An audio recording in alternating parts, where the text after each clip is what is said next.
Okay, so we have a finance committee meeting. It's January 15th, 2:01 p.m. And we have three topics we are dealing with today.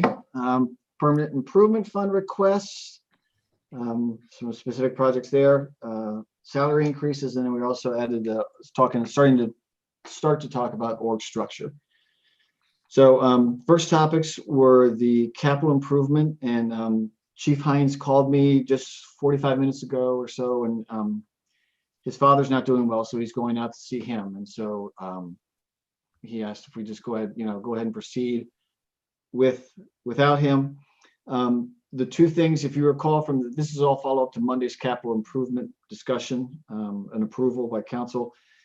He's got the 2021 Ford Explorer plus the necessary equipment and then cameras. And he had provided, he doesn't have any specific quotes. When I talked to him on the phone, he's asking if we could put this as up to $45,000 and up to $30,000. He believes he can definitely stay within those amounts. But he does not have a hard quote to be able to say, here's the exact amount of money it's going to cost right now. Do we know his plan for getting that, or? He did not share. Okay. In the past, I know that they usually get some special prices with the police, with using the police purchase process. So Right. Okay.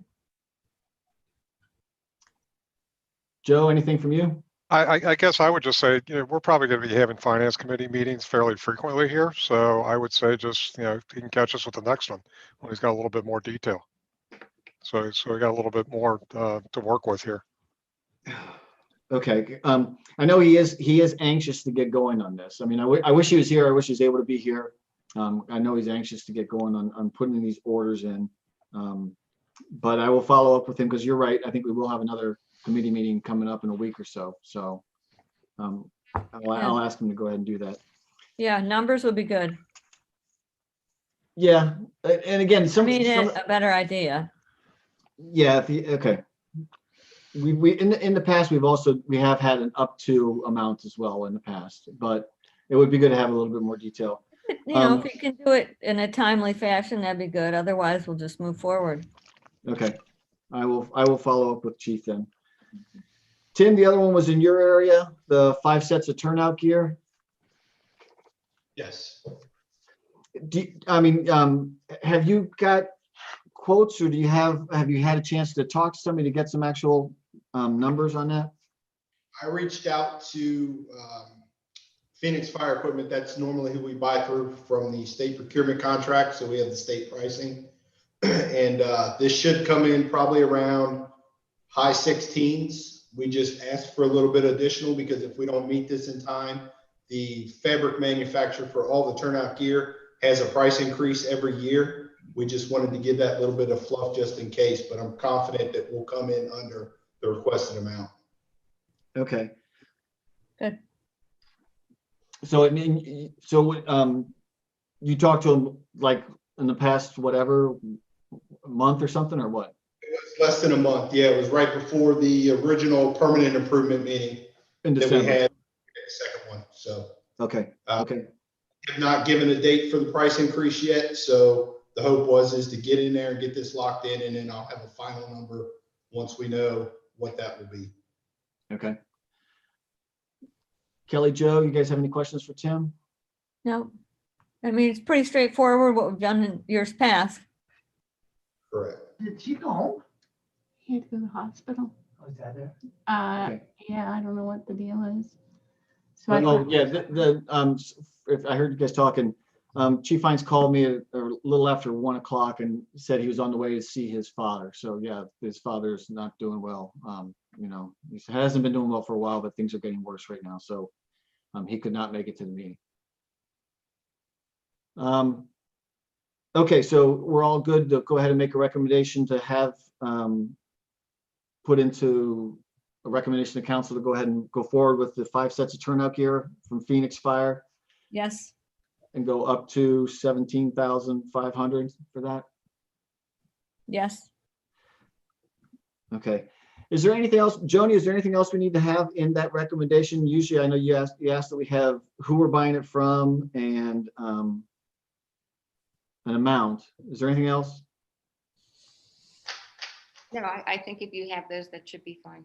Okay. Okay.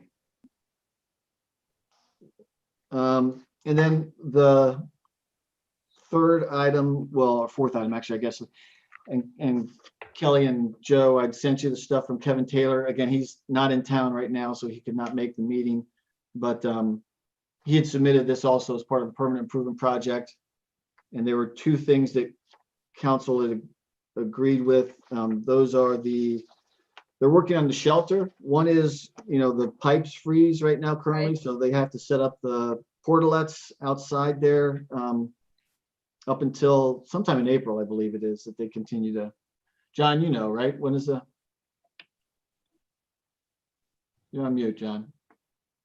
You muted. It's no? usually till May, May, okay. because we So- usually try to make sure we're not going to get any more frost.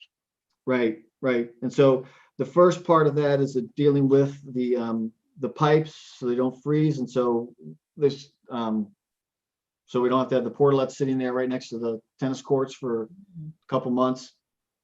And then the other one was renovating the storage area within the shed. And actually that includes cleaning up around some of the bathroom areas too. He sent photos in there, what some of the looks like in the bathrooms too. So trying to get that all cleaned up.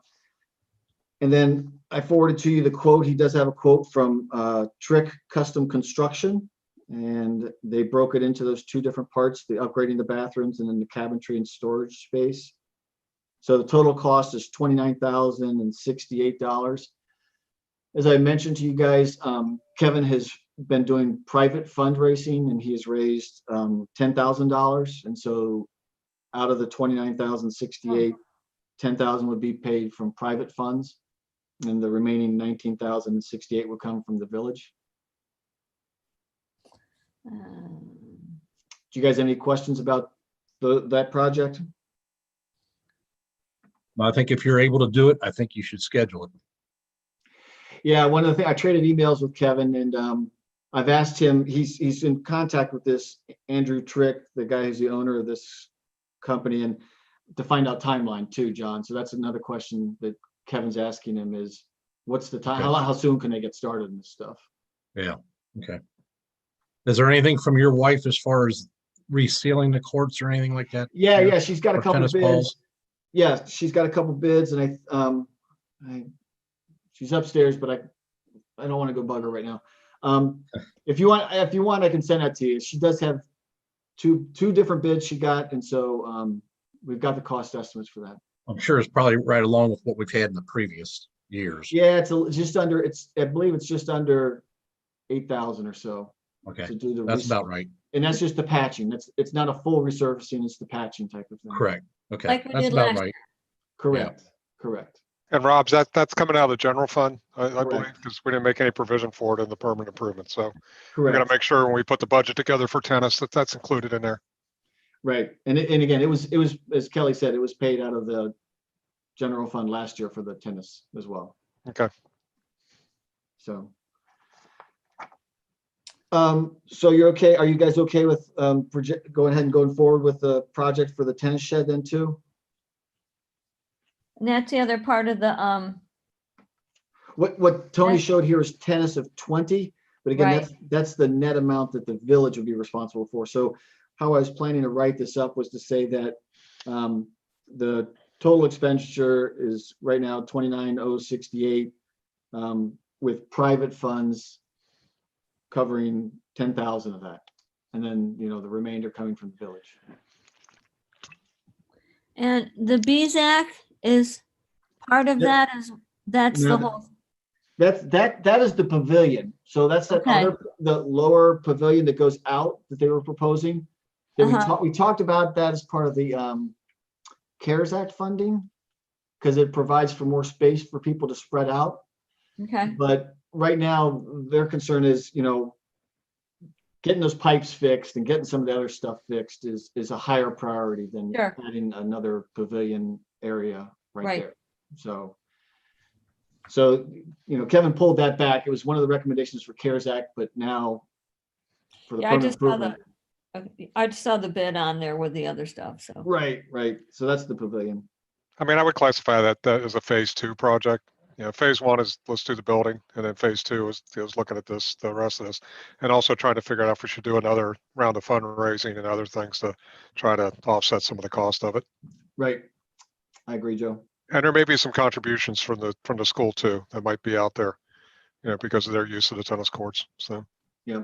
Kevin has talked to them in the past, and a year ago they were willing to contribute to some money for some of the work here, but we didn't. But I mean, phase 1, good news is a third of it's coming from the private fundraising. We're paying for 2/3, and we'll see what happens with that phase 2 project, which is the pavilion. Yep.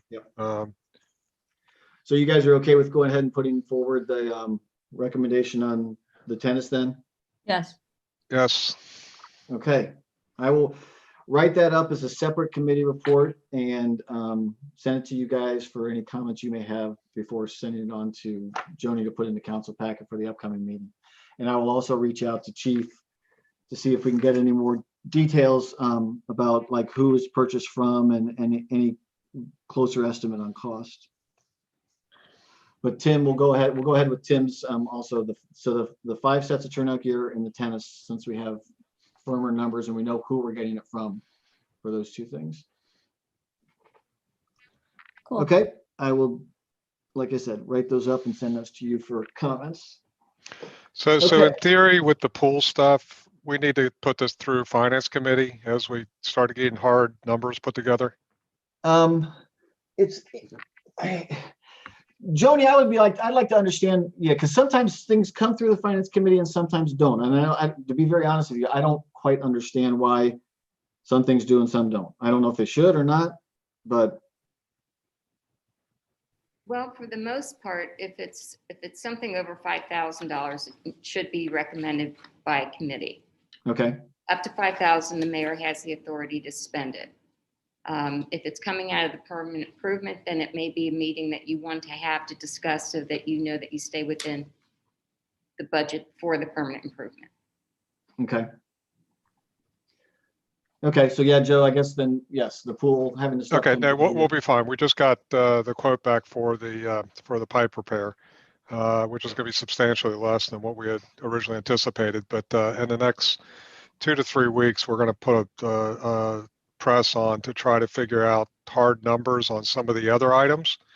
And so I would say in 2 to 3 weeks, maybe 4 weeks, we'll have a complete package of items that we're going to be doing with bids and be able to bring it to the finance committee. But it's probably going to be less than the 125 we allocated at this point. So it's going to be a fluid situation, pardon the pun. Yeah. As we move through this process. All right. Okay, good. That'll be good. Okay, second topic we had was salary increases. I sent to you guys the benchmarking data. Chief Hines has gone out and collected data on police and fire for that. And then I reached out to some of our neighboring communities, some of the same ones that Chief had, not as many. I don't have as many communities as Chief has, but some of the neighboring communities we have around here for some of the other roles, because that's something we have not done in the past. And so I thought that would be helpful to have, because it's been very helpful for the police and fire to be able to see where we stand relative to everybody else. And then I also sent to Kelly and Joe, the other Word document that I put together. So I was thinking about just going through the Word document in terms of, each one of these roles and starting with the police and then with the fire and then with the other administrative roles. Is that good for you guys? Yeah. Good. Or Principal, So for the police chief, and I'm just going to go through the raw data we have here. So we are number 4 out of 8. There's 8 communities that are in the benchmarking. We have Wyoming, Terrace Park, Madeira, Fairfax, Amberley Village, Evendale, Glendale, and Mariemont. So 8 communities. We are number 4 out of 8. And as we've talked about this in the past, our goal is to be around the middle of the benchmark communities that we're at. Not exactly in the middle, but just around, close to the middle. Not at the top, not at the bottom. And as I had shared in the previous information, you know, in the past, last year, we gave a 2% increase for most roles. There were some that got slightly higher, which was in line with the 1.6% increase for Social Security. For 2021, Social Security is going to be up by 1.3%. Ohio's minimum wage is increased by 1.2%, and 2% salary increase is what Tony built into the budget back in July of 2020. So again, for the police chief, we're 4 out of 8. It looks like most of the other communities, chief also asked them about what kind of percent increase are they thinking about, and it looks like it ranges from 2 to 3%. So I think if we are in that, if we're giving a 2% range, we should 2% increase. If we're in the middle of the range already and we give a 2% increase, then we should be fine. So for the police chief, we're 4 out of 8.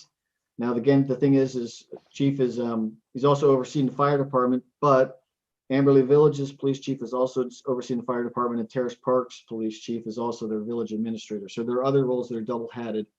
So I think my initial recommendation would be a 2% increase for him as well, since he's already right in the middle of the pack with number 4 out of 8. And he is. Hey, Rob, let me ask you a quick question on these numbers as far as these salary amounts. Is this the maximum amount for these positions with these other departments, or is it the current pay rate?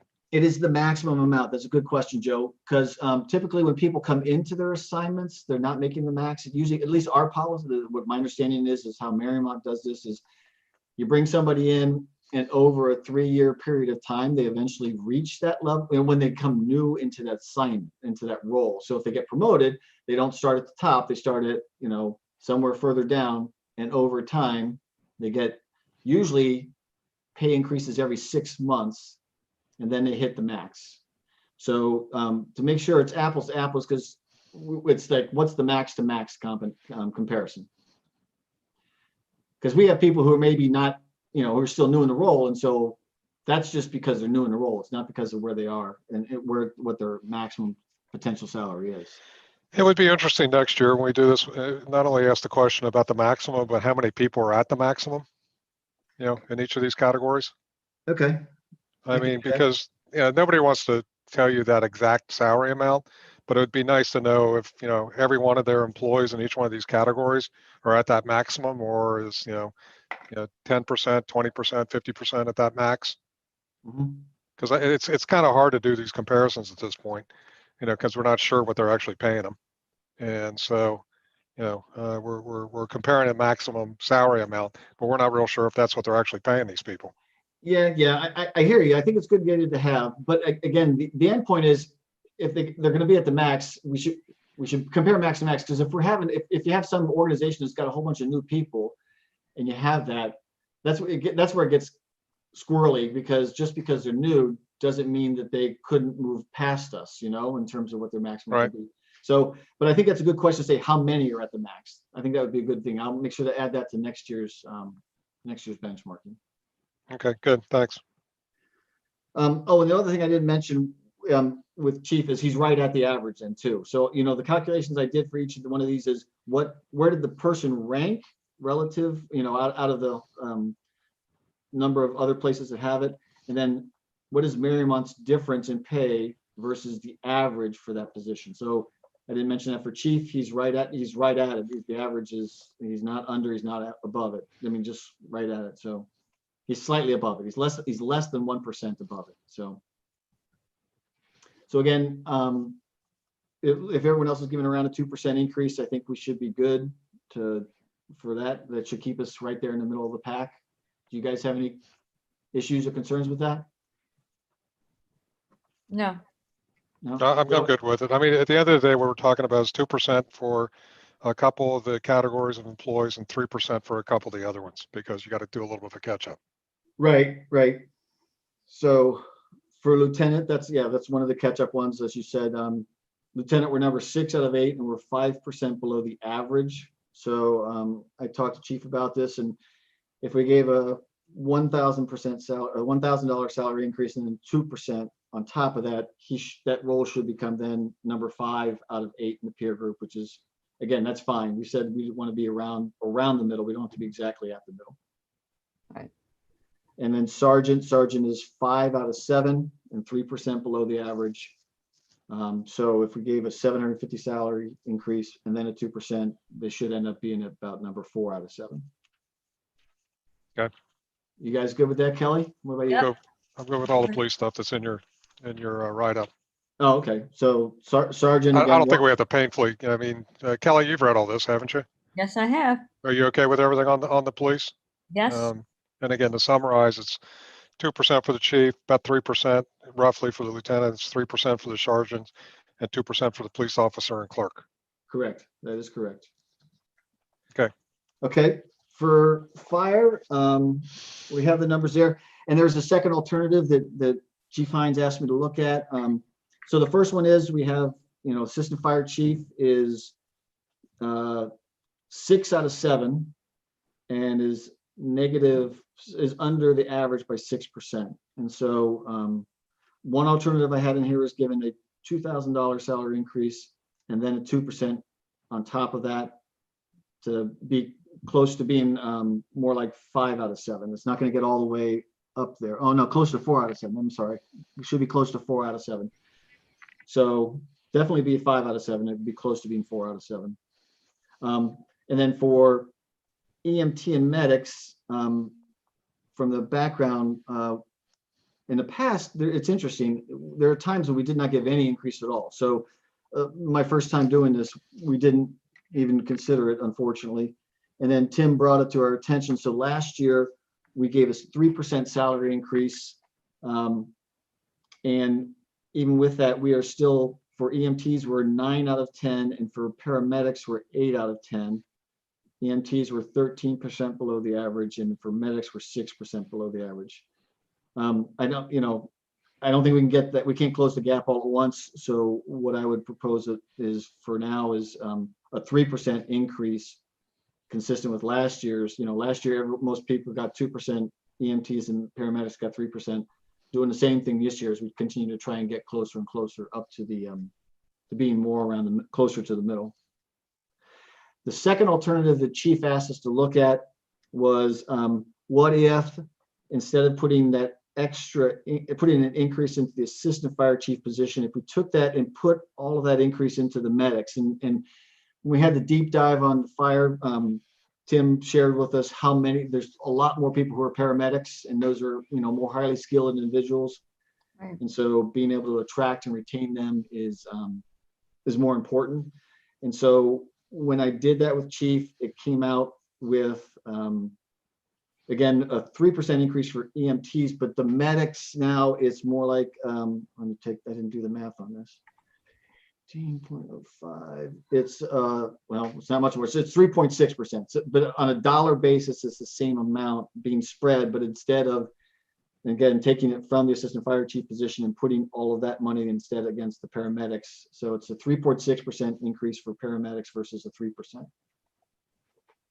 And that was actually what Chief Hines shared was that would be his preferred alternative. Tim, do you have anything to say? I agree. Chief and I talked about that, and whatever we can do currently to retain the people that we have and have the incentive to draw qualified people, we would like to see that go about. We were both pleased with where the assistant chief position is. I know you guys had the ultimate goal of trying to keep all those positions in line, but whatever we could do, if we could go with that second option and give the firefighter medics and EMTs the additional, I think that would be a huge benefit for the village itself. Okay. Joe and Kelly, any questions? I like Chief's approach. So my question is we've only got, in essence, 2 other data points to compare. We only got, on the paramedic side, 2 other communities that actually told us what they're paying paramedics. No.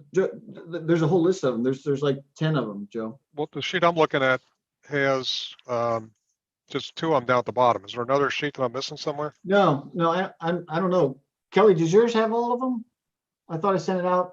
This is the one. So Joe, I don't. There's 2. Well, there was 2 spreadsheets. Yeah, there's a fire and then. It was down here and it had there's a whole list of 10 of them. Yep. Okay, I was looking at the other one, the 2020 salary survey. All right, let me see if I can find that other one. Did you send it to me? Probably? Yeah, it should, yeah, I sent it to both you guys. Yeah. So there are 10 communities. The communities that, for fire, it was Deer Park, Silverton, Little Miami, Milford, Madeira, Indian Hill, Mariemont, Harrison, Delhi, Montgomery, Deerfield Township, Cheviot. So it was a little broader because Chief said there's not as many people out there who are paying part-timers. And so it's more folks over from the west side and stuff like that, just trying to get more data points. But there are 10. All right, let me see if I can find it here. I just pulled up your email. So here's my question. It's a little bit of a math quiz. Is if we slide the increase for the assistant fire chief into paramedics, what does it turn into as far as the actual increase hourly? Well, that's what's in here. So again, it went from, if it was 2%, I mean, I'm sorry, if it was 3%, it would have been 54 cents, and now it's 65 cents. Okay, yeah, see, okay, I got this one. You must have sent another sheet before without it on here. I sent one before, I sent one earlier. Okay. Yeah, and All right, that got was it. before, that was when Got it. Chief hadn't had a chance. Like I told you, it was a challenge trying to find hourly pay for EMTs and paramedics, so. All right, so you're talking about a 65 cent per hour raise for the paramedics, Mhm. Correct. which, As compared to 54. And again, that's a 3.6% increase versus a 3%. and that math works out then, as Yeah. far as the, you know, On a dollar basis, yeah. So we took. on a dollar basis, but don't we have more paramedic hours, you know, throughout the year? I assumed these are all, I did the math and divided by, as if we had all 100% paramedics. Because if Tim, tell me if I get my math wrong, but you know, we have four people per shift, 3 shifts per day, 7 days a week. And then, you know, typically then we divide and multiply by 52. So you do all that math and say, here's the number of hours. So I took the increase of 2,000 plus 1,860 that we had talked originally for the assistant fire chief, and I divided it by that number of hours, assuming that there was 100% paramedics, if that makes sense. Hey, Tim, do you know any magnitude about what we're paying in total? What our annual salaries would be for paramedics? I don't have that number. They're in the office. I can email you that. Okay. Next time I get in there, but it's a good chunk of the budget, and that other little portion of it's in that EMS category, that 265, the paramedic fund. Okay, so Rob, what I'm looking at here is that even if we take it up by the 65 cents an hour, we're still not going to be above the average for what people are paying paramedics right now. Right. That's kind of the first thing. Right. But I sense it's going to be that 65 cent hour increase is going to be more than $2,000 in total.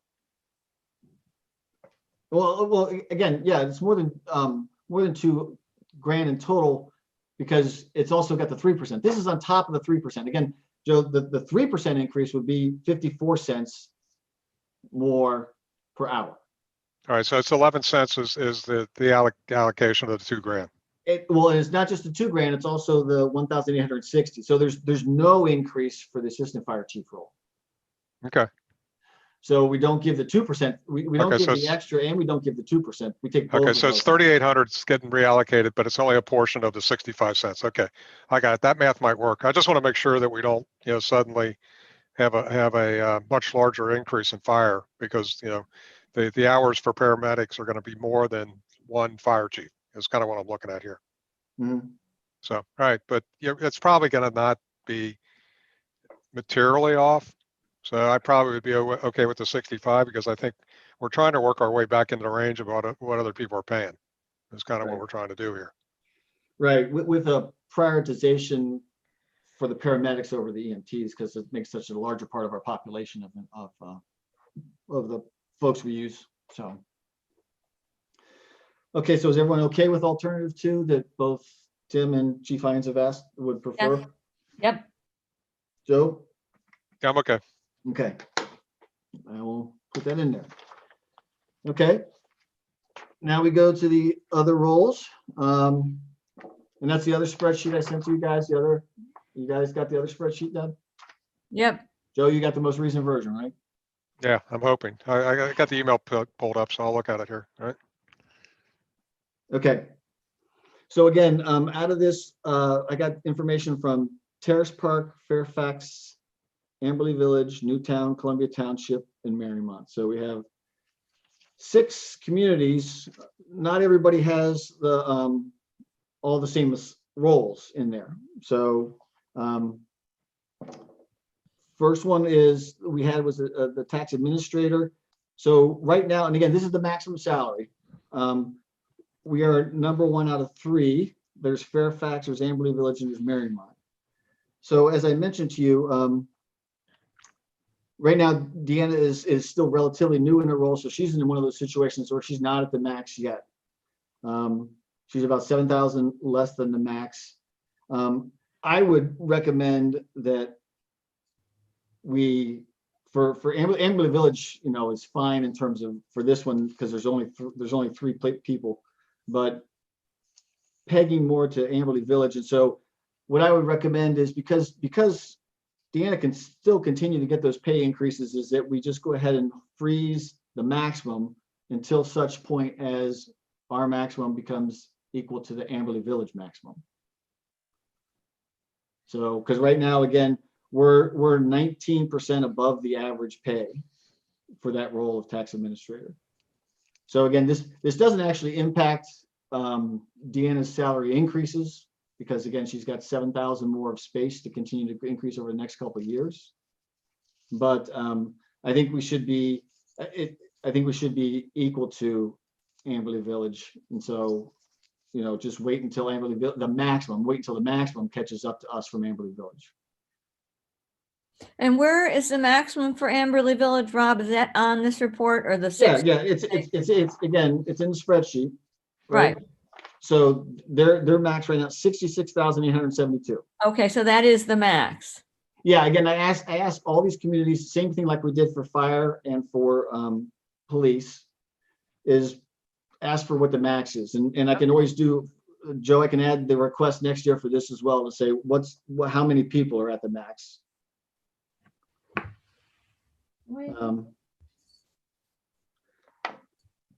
So that's where it's like holding our max to be comparable to Amberley Village's max. So again, this does not impact Deanna's salary increases for at least the next 2 years, likely. Yeah, just. Right, you said she's got 7,000? Yeah, of room to go before she would hit the max that we currently have. And this is in our, you know, there's a salary ordinance that we have that has this in there. Yeah. Joe, any thoughts? I'm okay with that. Go ahead. Okay. Yep. Okay, next role is administrative assistant. And I've broken this into 2 parts. We have Joni and we have Allison. So I think it's important to separate those 2 out. For Allison's, she is number 2 out of 4. So there's 4 communities: Terrace Park, Amberley Village, Newtown, and Mariemont, that all have admin assistants. And this is interesting. Terrace Park's admin assistant actually does their fiscal officer work as well. And so Mariemont right now is number 2 out of 4. And we're 7% below the average, but that's because Amberley Village is so high. So again, right now our maximum is 46,090. Terrace Parks is 45. Newtown is 44,741. So I think we're very much in line with them. In this case, I don't think we have to necessarily, again, we're not ahead of, quite honestly, so my personal opinion, I don't think we have to be higher than Amberley Village. Amberley Village is clearly the most expensive of all of us in all these areas, except for a couple of these things. So my recommendation for admin assistant would be for Allison's role would be to have a 2% increase, because it looks like, you know, from the stuff that Chief had collected, that Terrace Park is looking at 2% increase right now. I don't know. Well, he didn't talk to Newtown, so I don't have Newtown's numbers here and Amarillo Village is looking at a 2 to 3% increase. So I think if we're 2% increase, then we would continue to be right there with them. Right, again, right now, we're number 2 out of 4. I think if we had a 2% increase, we'd probably continue to be number 2 out of 4. Kelly Jo? So the Amberley Village has got it as an hourly amount. Is that their max? That 2310 is their max? Yeah, again, I've asked them all. I'm assuming they gave me the data that I asked for. I asked them for their Sure. max. So I didn't go and try and look it up online or anything. Right. Okay. All right, so what's the question you're asking me at this point? Because I was trying to look at some of these schedules here. I wasn't So following. for Allison's role, what I'm saying is I think a 2% increase would be appropriate. We are number 2 out of 4. We're slightly ahead of both Terrace Park and Newtown, and Terrace Park is looking to give it a 2% increase as well. Amberley Village is the one who's well above us. What are they? 63,336 divided by 49. So Amberley Village is 27% higher than us in terms of what they're paying their admin assistant. And so again, I don't think we have to keep up with that, but I think if we gave a 2% increase, it looks like we would continue to be number 2 out of 4 for Allison's role. Okay, I'm good with that, Yeah, that's fine. Kelly. Okay. Yep. Okay, next one is Joni's role. So this is the one that's challenging, to be very honest with you, because Joni's role is number 1. Now, if we take the same group of people, admin assistants, and again, some of these admin assistants like Terrace Park is actually doing the fiscal officer's job as well. They don't have a separate fiscal officer. We are number 1 out of 4, and we're paying 26% above the average. And that's including our numbers in the average. So I don't, and I know we've had conversations, Joni has shared before that she does things that not all other admins do. But as I talk to some of these other folks, like the admin assistant in Terrace Park, as I said, they're double hatted. They're doing both that and they're doing the fiscal officer role. So they're doing, they're doing payroll, they're doing all the other kind of accounting stuff.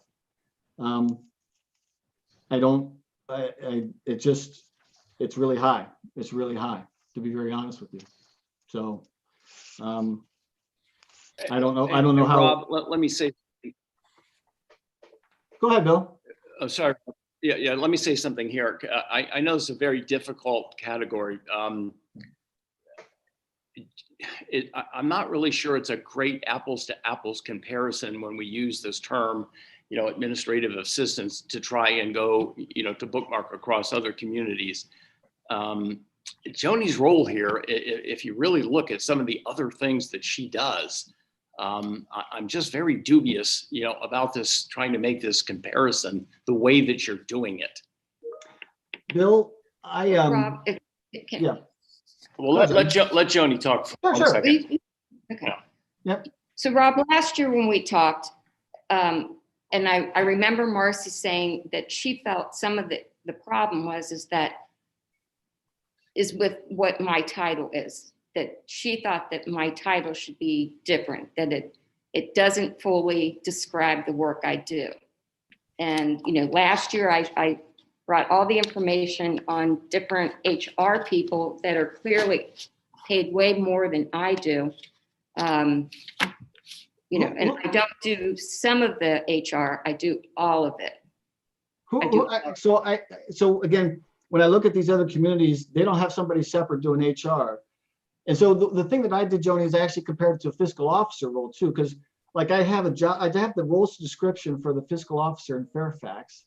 And so they do all the payroll and they do the HR stuff related to payroll. They also do the note taking at the meetings, all their meetings, their council meetings, their planning commission meetings, all those kind of things. And so they do other things that you also don't do, like they're responsible, they oversee their tax office. And yet Fairfax's fiscal officers pay $65,000 and you're paid $70,000. So I don't disagree with you that you do more than some of the other admins, but the thing that I compare it to is I compare it to a fiscal officer, which I from the fiscal officer role descriptions I've got from Newtown and from Fairfax, they both do more things, to be honest with you, from a fiscal officer standpoint. And again, when I look at the data for everybody who's got if they have a fiscal officer, the fiscal officer is the highest paid administrative role. If they don't have a village administrator, the fiscal officer within their office setting is the highest paid role. And that's the one with the largest set of responsibilities. I mean, so even Amberley Village is it's their highest paid role is the fiscal officer role. I don't have their job description, but I did get it just to make sure for Fairfax and for Newtown. And they have a lot of responsibility. They don't have a Tony also. So their fiscal officers do assistant fiscal officers work, fiscal officers work, they do the payroll, they do all those kind of things. And so, I agree with you that in terms of administrative assistance, you do other things, some of the other ones.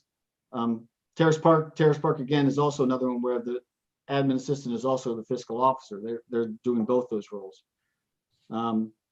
So that was the part for me that was a disconnect, to be very honest with you, was comparing it to the fiscal officer roles also, that we're paying so much higher than the fiscal officers in these other locations as well. Well, Rob, I agree there, but on the other hand, I mean, it's like Joni basically, obviously she's not doing the full complete role of a fiscal officer, even though she's probably doing chunks of it, but she is doing chunks of all these other, sort of pieces. And when you combine them all together, this is where I'm saying, I think we get ourselves into trouble trying to do this comparison in here. Bill, again, if you step back and you look at the other communities, and again, this is the first time, we haven't done this before. This is the first time. Right. And I really wish we had done this more before, because I think I'd be very honest with you, Bill, we're out of whack. And we're going to get a chance to talk about in the next section about org structure. So personal opinion, this is my personal opinion, obviously. But the fiscal officer role has more responsibilities in all these places that have administrative assistants. Again, Bill, I gave you the role descriptions also for fiscal officer. And so you can see all the things that Fairfax fiscal officer does. Yeah, I read it. I saw it. And so to me, I think Joni's in between those roles. I think she does more than administrative assistants, but she doesn't do as much as fiscal officers do in these other communities. So she's in between. I agree with you. She's above a normal administrative assistant role. So that's where it's a struggle for me that she's making more than fiscal officers are making also. And I think we got a little out of whack with some of that stuff, because we were pegging previously people were pegging her salary to the tax administrator salary. And so, and I don't know that necessarily makes sense as well. I mean, just because people did it in the past, roles change, responsibilities change. Fiscal officers are the ones who have the greatest responsibility from what I can see from looking at these other communities. They pay them at the highest pay levels.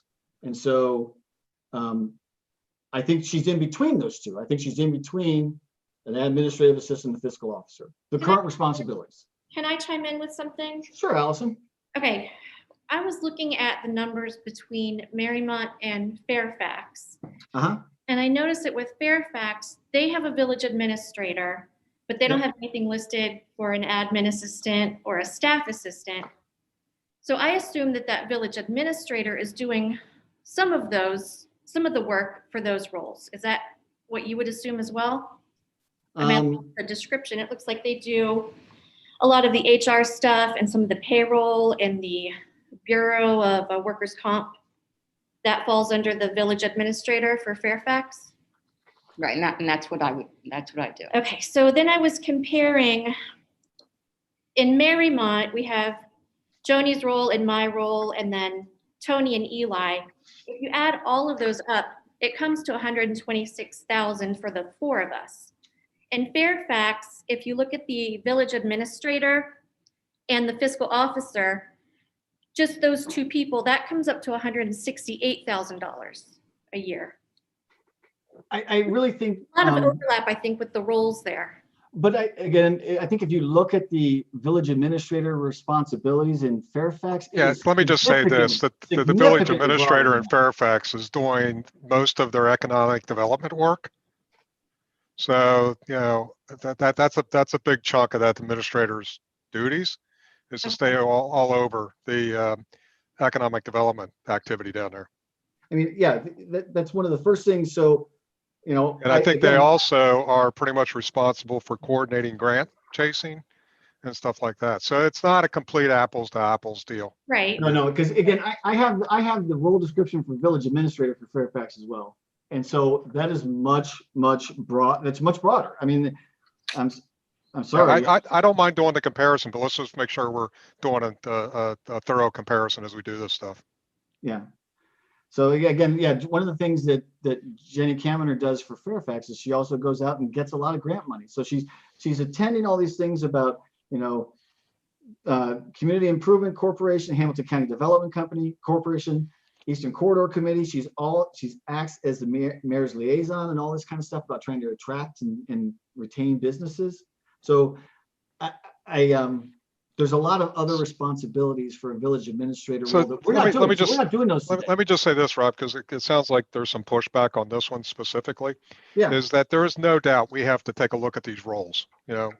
What roles and what functions everybody's forming or filling at this point. And then at some point decide, okay, how do we handle the stuff that's not being addressed? And how do we, figure out how to have the organization address those areas that aren't being addressed right now? And I don't know the answer to that one right now.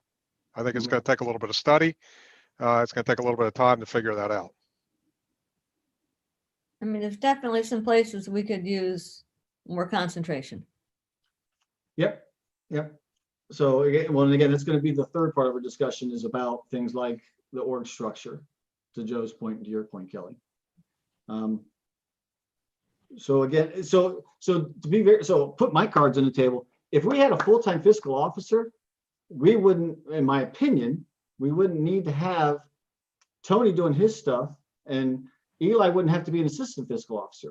You'd have one fiscal officer. Again, if I look at the role description for Fairfax and what the responsibilities of fiscal officer is, we wouldn't have to pay. We could save, so if Joni would be our fiscal officer, which would be great, if she would be our fiscal officer and do some of the stuff that Fairfax's fiscal officer does, then we wouldn't have to have Tony and Eli's pay. So we could save $10,000 and do that work.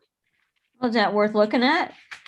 I'm open to that. Again, if Joni would be our fiscal officer and we could go ahead and she would take those responsibilities, I'm totally good with that. Well, let's have that conversation with Joni. Okay, sure. So that, because then once again, then she's much more in line with, if she takes on the additional responsibilities like a Fairfax fiscal officer does, then it's like, okay, perfect. Now she becomes our fiscal officer, and now her pay is much more, right there in line with them. She's making 70. The average is 67,000. So it's like, okay, now we're right around the average. She would be number 2 out of 5 if she was our fiscal officer. And then it's like, okay, now we're talking about being right there. Hey, Rob. Yes. How do we replace the complex functionality that having a CPA brings to the fiscal officer role? For example, in Fairfax, I imagine their village administrator would do like the complicated bond issuance situations and would have navigated the bond issuance for the building addition and all of that. That I wouldn't think would fall to Joni, would it? So we'd still need to compensate somebody at a higher level on an hourly basis for complex situations. Well, and we to be very honest, we did that with Tony too, right? We employed Dinsmore and Scholl to do a lot of the detailed technical stuff. Okay, so we would still have someone in a support role to back Joni up, because this stuff is not just, learn how to do this one very simple thing. It's a complex bunch of things. Agreed. Yes. So then that would be, again, what I would hold up is Fairfax's role of fiscal officer, I think is, because they do some of the same stuff that Joni does. Again, they go to the meetings, they take the notes, they do some of the HR, payroll, things like that. But they have some of the other responsibilities as well, which would be great. I would love it if we could go ahead and consolidate that work into one person as a fiscal officer. And I have have, them do seen it. that. Do they do all of the payroll, Rob? Yeah, sorry, I'm gonna step up for a second. I gotta go find where I don't have it with me. I don't have theirs with me right here. I'm just asking where the checks and balances would be. If I'm processing payroll and Tony currently balances the payroll, you wouldn't want the person paying. I'm sure, yeah, well, I'm sure you could have somebody like, if we were to create a village administrator type role, then they could also be as the person who does those checks. Or, if it's something we wanted to train Allison to be able to do. But I agree with you. There would need to be separation of duties for certain key financial functions. A separation of duties or an auditing? Well, it could be auditing as well. I mean, those could be a duty. There's certain could be- functions where you want to make sure you segregate the duties, but there's other things that are done on an annual basis. So I guess on a biannual basis for the village, where actually, you have an outside auditor come in and look at stuff. But the other piece of it too is if we do form an independent audit committee, that would be a check coming in the future. So, I mean, there's different ways. This is one area that I'm fairly comfortable. I mean, I've spent probably 40 years looking at internal control in large corporations. So, I mean, it can be set up. I mean, pretty easily to have the checks and balances there. So, so to Kelly's point, again, we could, if you want to, we can schedule something separately to go through with Joni, the role description, and I did find it here, from Fairfax for their fiscal officer and some of the things that they do. And we can talk through, it's like, okay, how might we re-proportion the work or whatever to make it more of a fiscal officer role? Right, because that document you sent out, Rob, also has a list on it of required skills. I think it was on the second page. Yeah, I think they use this for actually posting for the role for, Oh, yeah. I mean, let's get all the relevant documents and have this as a further conversation. I think it's the most prudent thing to do. Okay. So for right now, though, then we're just gonna put that on hold then, because the salary increase for Joni's role then, Yes. because it would be pending whether she would become our fiscal officer then going forward. Right. All right, let's try to fast track that review. So let's not let it drag on. It's Yep. not fair to Joni to let it drag. All I right. agree. So we can maybe try to get together sometime next week then. That'd be good with that. Okay. Well, and again, now we come to the fiscal officer role. Now I reshuffled all my papers. I don't know. There it is. So we don't have truly a, like I said, a benchmark, because all their fiscal officers, everyone else, again, it's really interesting. So everyone else got a full-time fiscal officer but us. This is where, again, I think this shows that maybe I don't know if we've not kept up or we just migrated to a different scenario, but I don't think we're structured properly this way. So, we have Tony, but he's clearly part-time, and we're paying him $6,180. Eli's also the assistant fiscal officer. We're paying her $3,605. Everyone else is making, again, Fairfax is making 65. Amberley Village is making 80. Newtown's making 58 roughly, and Columbia Township's making 65. So we don't have a benchmark for those. And again, if we're able to structure this role, if Joni becomes our fiscal officer, which would be great, then I would, again, these other organizations don't have these other little part-time roles because it's all in one place then. And so I don't know that it makes sense to give a salary increase for these other part-time roles, especially if. Hey, Rob, why don't we just defer this one until we figure out the larger conversation? Okay, good by me. Maintenance superintendent's next one. So we are number 3 out of 6. Everybody does have John's role.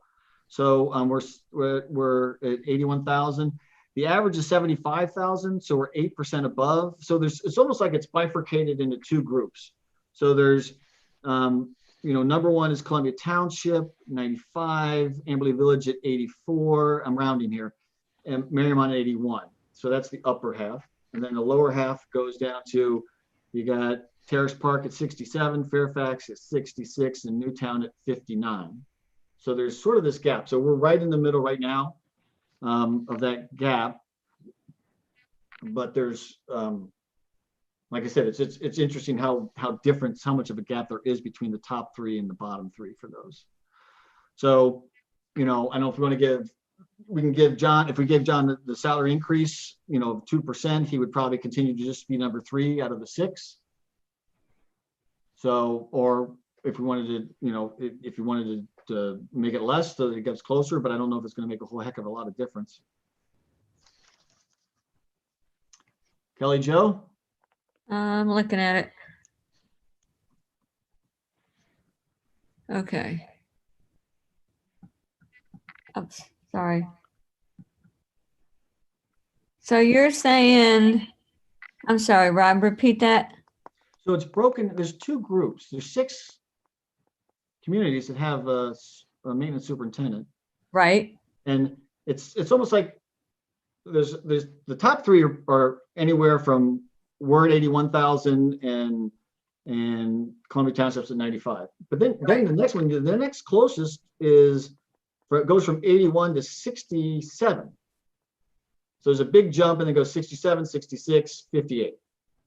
So I'm just saying there's 3 up here who are about the same, and we're number 3 out of those 3. And then there's this drop of $14,000, and then all of a sudden this other group starts.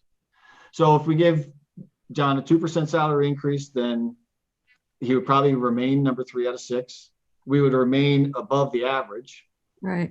So I'm just looking at Columbia Township, how many people they have, I guess what we're calling service department laborers. yeah, that was the term. 3. I took that off of our Sure. So it looks like ordinance. they have 3. Yeah, Okay. full time. Mr. Cervisi. So who's making the 65? Is that a foreman? No. So it's 67 in Terrace Park, 66 in Fairfax, and 59 in Newtown. Again, I'm rounding just to the thousands level. You're talking, well, okay. I'm back looking at the, under Columbia Township, you've got a line says salary 65,000 and it lines up to service department laborer. Okay, number one, I'm not real comfortable talking about other community salary levels Okay. on an open call like this. I don't think it's fair to the other communities. And the other thing I would say, talking specific numbers like that. And the other thing I would say, are these maximums for these salary positions also? Again, Joe, yes, I asked So them. we don't know how many are actually at that number. Right, Correct. okay, good I point. asked them for I asked them for a maximum. So I'm assuming. Okay, that's what we're doing. I look at this and I kind of go across the line real fast and I look at how many people each of these communities have in their maintenance department. And so, I don't mind, I think we should fold that into that organizational structure conversation later. And I don't care if it's 1% or 2% increase for the superintendent at this point. I'm open to either number. Kelly? Okay. Fine with a 2%. Okay, but I do 2%, but I do want to take a deep dive on these employee counts at all these other communities, how many people they got in their maintenance department. Right, which is, And try to see, and it could be just as simple as our maintenance department is doing a lot more than their maintenance department. And so, right, you gotta look at the role of each one. Yep. Yeah. Okay, so 2% for the superintendent role then. For the foreman, there's only one other organization that has a foreman, what's labeled a foreman, and that's Amberley Village. And again, they're at the top end. Who is our foreman? Huh? Who is our foreman? John? We do not have one. Oh, Okay, so that's When easy. Elijah retired, we did not replace it. We just hired a regular laborer. Okay, that's what I was Okay. wondering. I was never aware. So let's skip that category, move on to the next category. okay. So yeah, so we're not going to change that salary at all for the foreman level since we don't have it. So the next one, the labor level, we're number 4 out of 6. We're right at the average. So we're not above or below the average. So again, to me, 2% increase seems like it would be appropriate here to continue to be right near the middle. Yeah, there'll be 2 guys that'll get their step up on that. Yeah, you got 2 guys who are still are Yes. max or No, there's 2 that are maxed, and there's 2 that are on step up. okay, gotcha. Gotcha. Right, so you got one of those on step up that's got 1 more year and the other has 2? Mike is coming up on his 3rd year, Okay, so so when he'll be able to arrange to eventually get up to the top pay then. okay, and then So then you got Jeremy, Jeremy, he's got 1 year. He's on his 2nd year. right, What I would like to do is have like the foreman's position and change it to the mechanic at that salary, because Kevin does a lot to keep the company, the equipment going and stuff. So I don't know if you want to do a separate meeting on that Yeah, I don't have that with me. and see if we So can you wanna change something like that. you're talking about instead of labor, since we don't have a labor foreman, change the Right. verbiage to that to mechanic? Correct. Well, and there's probably, so what I'm hearing you, John, is because I know we have there's a ordinance that has all the different roles and a lot of Right. them aren't being utilized right now today. Yes. So, okay, so let's reconnect then. We'll have to reconnect next week to talk that as well then. Yeah, I'll send you a letter. Okay, and then, and Joe and Kelly, I can send to you last year's ordinance. It shows what the mechanic role, what the maximum is for the mechanic role. Okay. And I'll copy you on that too, John. Thanks. Okay. Okay, next one is building administrator. And again, we have a maximum here. Don is not at the maximum. And actually, it's interesting. I don't know if you guys looked in the most recent last meeting, that's the salary that we've appointed to him for. So I don't see any reason to raise the maximum because again, he's got plenty of room to go before he hits the maximum. And I think building administrator is one of the roles that we ought to be thinking about as well when we get into the organization structure discussion. Hey, Rob, if I can just interject in here, I think maybe we ought to sort of table the discussion right now, because I would just define the position of building administrator right now in that whole department as sort of being a little transitional. You and I have had some discussions relative to this. Yeah. I think aspects of that, should probably be teased out. I'm totally behind. Yeah, we can freeze that level right here and now. Yeah. Yeah. That's what I'm saying. Just all I'm saying, Bill, is for what's in our salary ordinance, no change. Right. Okay. So And what I'm hearing, there's going to be a whole lot more conversation coming. Yeah, on this. more conversation coming. Yep. Yep. The third topic on our agenda for today. So the next one I got on my list here was village engineer, and we only had 2 comparables here. Fairfax, what they're paying, and what Newtown spends it differently. So nobody's got quite the structure that we do, where there's like a fixed amount and a variable amount. And so we gave a salary increase for Chris 2 years ago, but we did not give it to him last year. I would recommend we go ahead and put a 2% increase on the hourly pay. All right, I'm good with that. Kelly? That's fine. Okay. The same situation for Eli. There's one other, Fairfax has got somebody. It's the only other comp I've got. And we did not give a salary increase to Eli last year for her IT role and her hourly pay. And so I would suggest a 2% increase in Eli's hourly rate. Oh, guys, look outside. I can't, I'm in the basement. It's snowing. Okay. It's sunny downtown, so. Hey, Wait, focus. Kelly, focus. wait 5 minutes. Wait 5 minutes and it'll change. On the IT administrator, I only have one question. How many hours are we allocating or have we approved for that? I mean, and I know right now it's pretty high because of the transitional over to the new computer systems, but any order of magnitude about what we're signing off here at, this hourly rate? Well, to your point, it varies from year to year depending on how many projects there are. So Eli, you're on the call. Do you want to unmute yourself and tell us how many hours you typically work a year? How about a day? All right, somebody was in here asking me a question. Ask again. How many hours a year do you typically work on average, ballpark?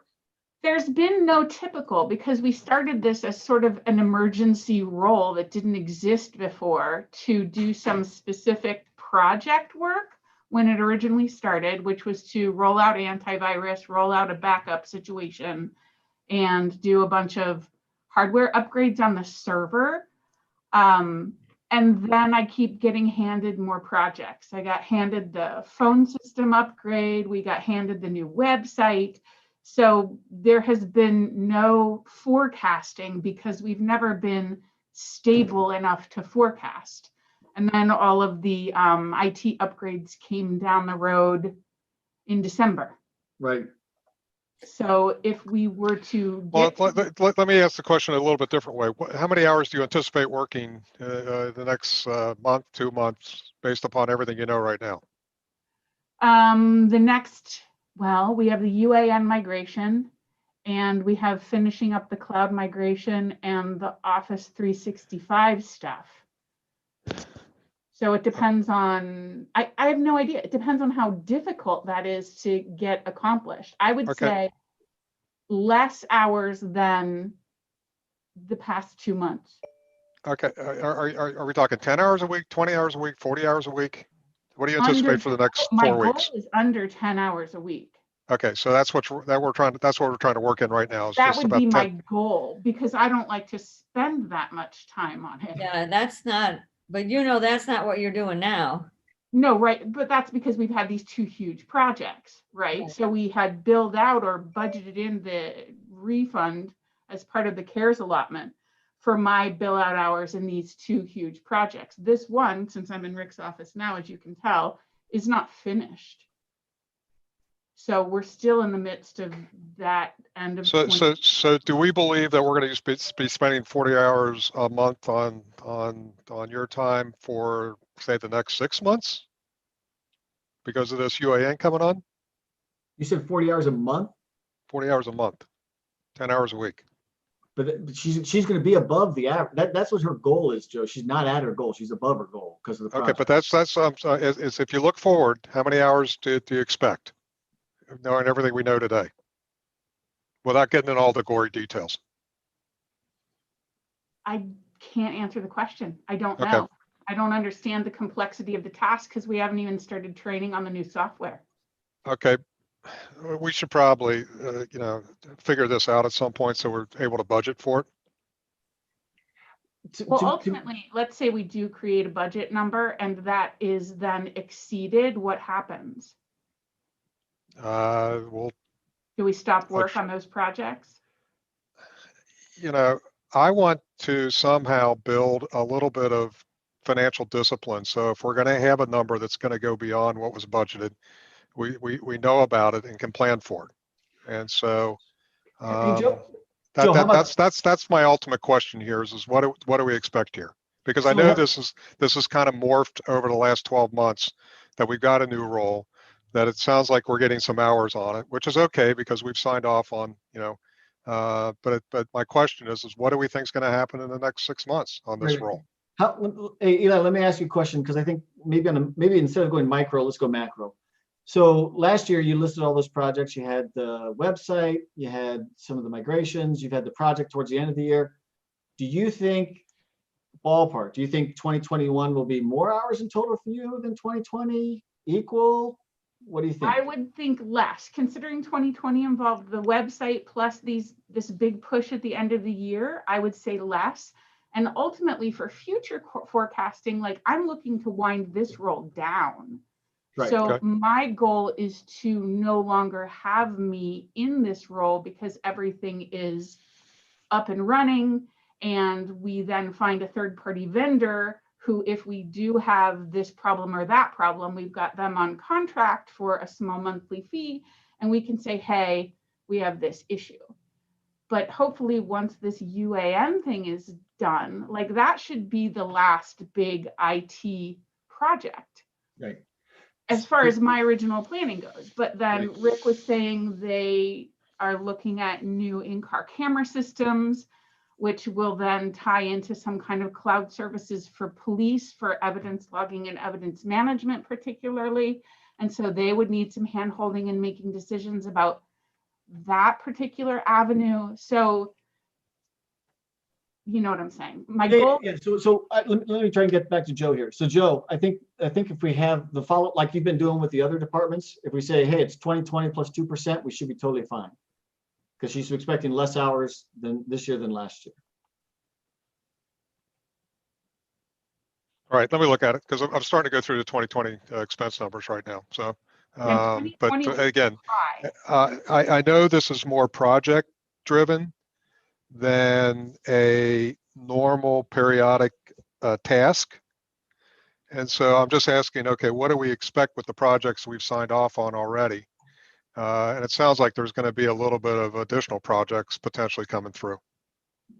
But right, what I heard Eli say right now is probably going to be less work this year for her than it was last year. Okay. Which my ultimate quick just question was, how many hours do we expect? Yeah. But again, I'm thinking from a macro level when you talked about budget. And so I think at least in a macro level, you could say last year's budget plus 2%, we should be fine, more than fine.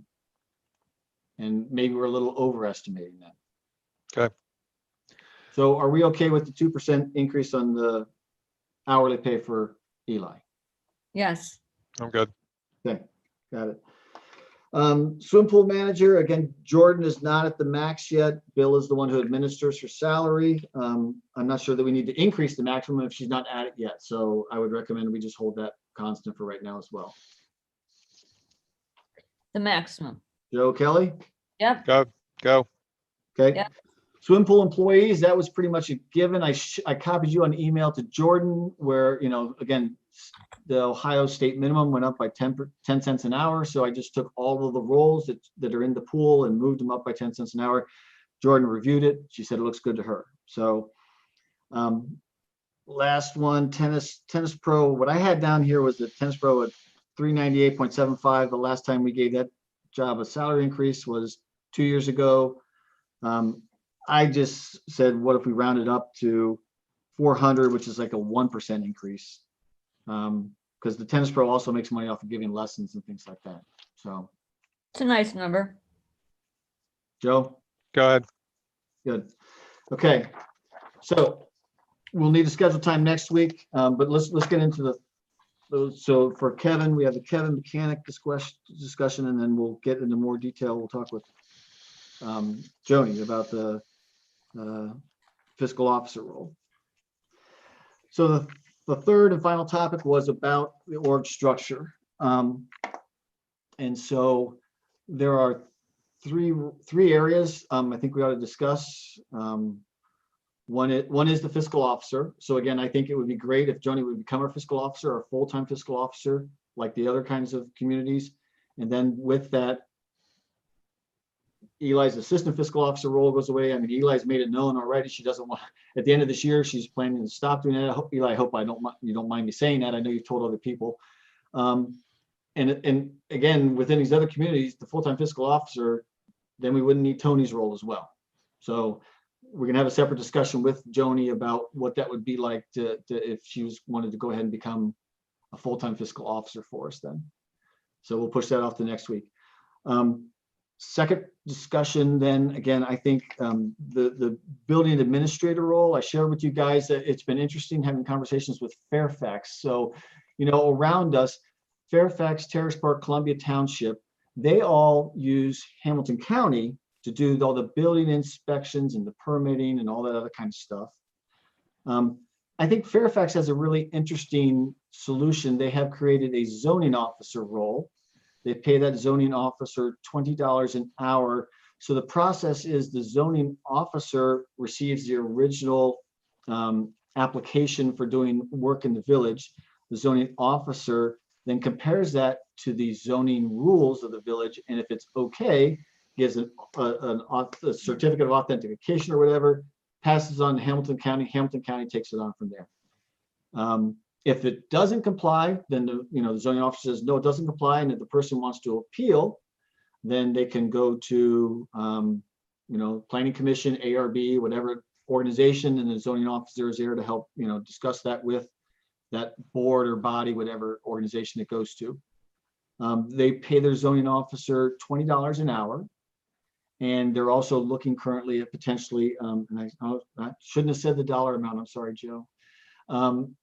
So they're also looking at maybe implementing a fee to help cover some of that cost. I sent to you guys, I believe, didn't I send? Yeah, so, if you compare the income that we're receiving from permits versus the expenses we've incurred in the building department, we've been at a negative position, a loss position of anywhere from I'm estimating right now because I haven't put in the latest building department expenses. I estimated 86,000, but $41,000 loss this year, 24,000 last year, $57,000 in 2018. When I talked to Fairfax, their zoning officer cost them a little under 13,000 in 2019, a little under 15,000 in 2020. All right, So, Rob, I've read through this whole paragraph. Kelly, have you read through it? Yes. Okay, so a couple of questions come to mind real fast, and so I don't think we're ready to do anything. no, I know. I would say let's look at a couple things. Number one, our permit income. Have we adjusted our fees anytime in the past? I thought that was on somebody's agenda to take a look at the building permit fees. It is in Public Works as just the fees, but then obviously Okay, it tumbled into a whole nother conversation regarding the structure and the right. So here's my first question: how do our fees compare to other communities' fees? Do we have some room to move them up if we have to cover this? Because the argument is typically, we got the building office because it's an additional amenity for the residents of Mariemont. Question is, how much are they willing to pay for it? Right. Because I'd like to know where our fees are right now as compared to these other communities to see if there's a difference there. Is there an opportunity for us to move it up so we can still provide the service level and cut the loss a little bit? I also would like to know exactly what they pay. These other communities are paying these outsourcing people that they're using, whether it's expecs or and again, we should probably do this analysis about the cost to the total cost to the consumer. If we go with these services and they got to pay those fees downtown, how does that compare to the fees they would pay in Mariemont? And then secondarily, look at the impact on Mariemont, also. So I think you got to look at this from a couple different angles before we make the final call. Yeah, and Joe, another aspect too that we have to look at it from is that like I said, I don't want to go off into the weeds right now, but I am sort of looking at a transitional move within the building department. The way we are currently structured now with our building administrator and assistant, people doing field work, people doing plans examination. Some of these things can be consolidated, into one position, and there's potential savings in that. Right. Yeah. And I think we also have to ask the question of, there's got to be a reason why other communities have gone with the outsource. Now, that may just be they don't want to hassle with it, or they just look at it from a cost standpoint. But so Joe, I've talked to Fairfax, I've talked to Terrace Park. Their residents are getting better service. Okay, but let's do the comparison, Rob, and then figure that out, because that's fine. I know in the past I really appreciated the building office with some of the projects I had, but so we have to ask that question. And not only do we have to ask that question, and again, also Rob, again, being careful with these comparisons, apple to apples comparisons. Mariemont has a very unique architectural, history and standard. that other communities don't have. And I think it's very important to a lot of residents within this community that we have something in place that preserves that. And to go with Bill's comment, maybe we should take a look at Glendale and see what they do. Or 'Cause they- Wyoming. Now, Wyoming's got, I would say Glendale's probably a more apt comparison because Yeah. Wyoming's got more people, more money to do stuff like that. True. Yeah, Glendale's a very good comparison. In fact, we hired MPF hired a consultant that lives in Glendale and did a lot of work for them regarding, historical preservation. Right. Glendale, I'm just not ready to make the call on this yet. I think there's a lot more data we need to. so Joe, I'm sorry, I didn't mean to make a decision. I said in my emails to both you guys, I'm not expecting a decision this meeting. Right. Okay. I said that. I hope you read that. Yes. But the purpose of the meeting was for this part of the agenda, the third part of the agenda was to identify what other kind of information might we want to get. So Eileen Beatty is working on the fee stuff right now. I met with her. When was it? I don't know. Earlier this week, I think it was. I stopped by and I was going to say that she was doing that, but you beat me to it. Yeah, so she's doing that. She told me verbally we're higher on others and lower than some on others. So she's going to try and put together a table that compares ours to everybody else's. Yep. So that's one thing, Joe. You said you want to talk to Glendale. Glendale's got a lot of money, dude. You think Wyoming's got money? Glendale's got Glendale's rolling in they've got it. even more cash than Wyoming does. Okay. So I don't know that that's necessarily where I would want to go. But they've got some of the same restrictions on building codes and stuff like that we have. So that's another reason I asked that question. Okay, but I'm just saying that, they got a lot of cash, so they can take a loss on some of the stuff that Yeah, look at it more from a structural standpoint than necessarily a fee standpoint. Yeah, and again, and I think the other thing that I would recommend, and I'm happy to coordinate this, is listening to the people who have gone to Hamilton County, because again, Fairfax just went to this in 2019. It's a recent change for them, a fairly recent change. At the very end of 2018 is when their building administrator says, I'm retiring. So they went to this. And again, Jenny says it has gone way better. They were worried that residents were going to be upset. So I'll go ahead and schedule or get some quotes from her. If you want to talk to her, we can set that up as well. I think it would be good to hear people who are using that service as well to see how do they like it. Or I should say the officials in that community, what are they hearing from residents about that stuff? So I can line up Fairfax and Newtown and Terrace Park. And I would say, can we do a separate fact-finding meeting instead of trying to do an all-encompassing fact-finding? Yeah, as we try to gather this data, because this is going to be one that's going to be hard to figure out what data do we need and who can go get it for us. As I think we're kind of in that fact-finding mode right now, more than we're ready to make a decision. Right, totally agree with you. Yeah. That was the purpose of today's part of this meeting, was just to say what roles we want to talk about, what data do we need to go get. Okay.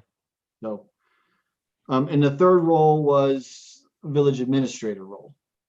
So, again, I believe I emailed to you guys the role description from Fairfax for their village administrator role, and I also forwarded you what I received from Melissa Taylor. Yeah, that was real descriptive. Yeah, she said it wouldn't be, I know she did.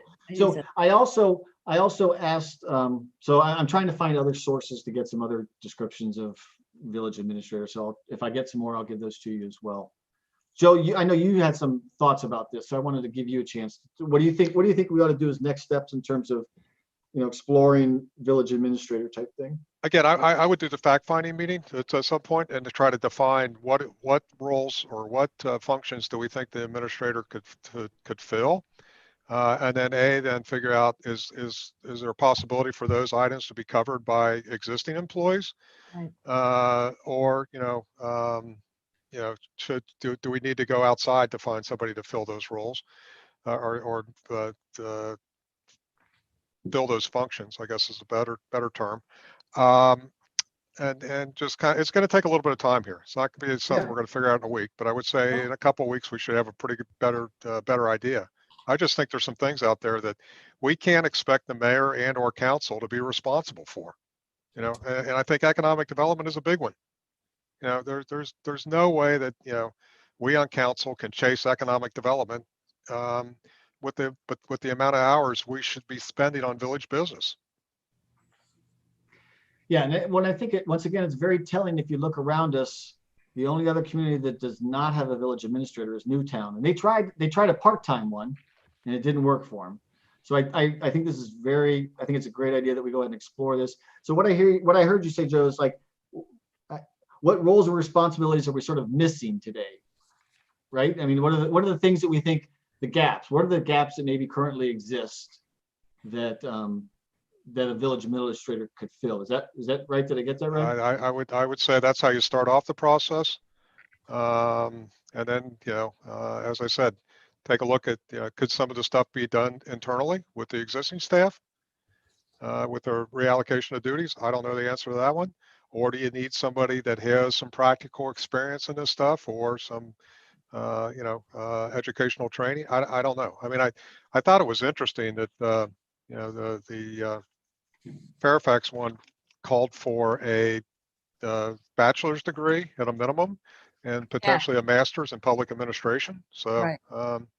so I mean, I think at the end of the day, there's a fair amount of complexity to running these governments, even something as small as Mariemont. Mhm. I agree with you. And I also believe that, you know, we're not going to get, our only source of funds are not only going to be real estate taxes and earnings taxes. It's going to be, you know, finding grants, coordinating with the state to see what kind of money we can get out of them for various things we may be facing. It's just, you know, it's going to be looking at all these different pockets. And should somebody be responsible for that stuff? Yeah. I mean, because you and I talked, there's that grant that Columbia Township got that, you know, Melissa said was one of the easiest ones, and we totally missed it. You know, we didn't have Yeah, anybody. the Hamilton County Development Grant. What's that? The Hamilton County Development Grant. Yeah, we totally missed on that. We totally whiffed because we didn't even know about it. Nobody was looking at it or looking for anything for it. Well, So- I think there was a bad decision process about whether we should participate in that or not because of some misinformation. So. Okay, so next week then, do you guys want to do you have time to look at calendars next week to see when to reconnect?